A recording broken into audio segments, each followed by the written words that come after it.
حضرت علی نے نا کوفے میں دعوت کی لوگوں کی، جب آپ امیر المومنین تھے دعوت کی، سب لوگ آئے. ایک نوجوان آیا جس نے شورا سنا تھا پر حضرت علی کو دیکھا نہیں تھا.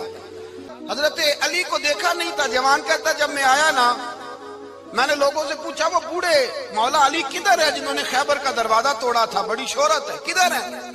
کہتے حضرت علی صاحب نے بیٹھے تھے، مجھے کسی نے کہا وہ بیٹھے ہوئے. میں گیا تو حضرت علی اخروٹ کھا رہے تھے، تو پورا زور لگا رہے ہیں تو اخروٹ کوئی نہیں ٹوٹتا، پورا زور 2-3 دفعہ کبھی اس دانت میں کبھی اس دانت میں، ٹوٹتا ہی نہیں. کہتے میں ہنسنے لگا تو حضرت علی نے مجھے پاس بلایا، کہا بیٹے ادھر آ. تو میں گیا تو کہنے لگے کیا سوچ رہا ہے؟ کہتے میں ڈر گیا. میں نے کہا حضور کچھ بھی نہیں. لیکن نہیں جو سوچ رہا تھا تو بتا. میں نے کہا نہیں کچھ نہیں. فرمانے لگے میں بتاؤں تو کیا سوچ رہا تھا؟ بتاؤں؟ کہ حضور بتائیے.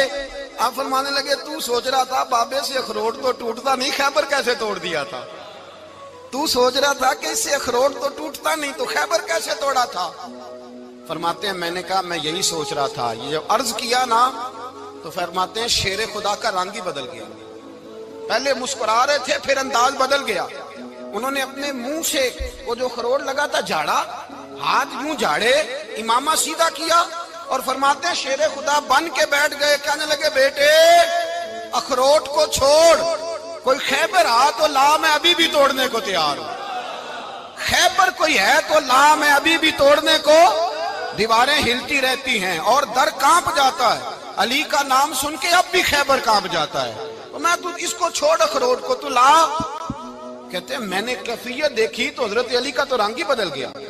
میں نے کہا واقعہ یہ توڑ ڈالیں گے، یہ خیبر آج بھی یہ توڑ ڈالیں گے، کیفیت ہی بدل گئی. فرماتے ہیں شیر خدا مسکرائے، کہنے لگے بیٹا ڈرنا، مسئلہ سمجھ.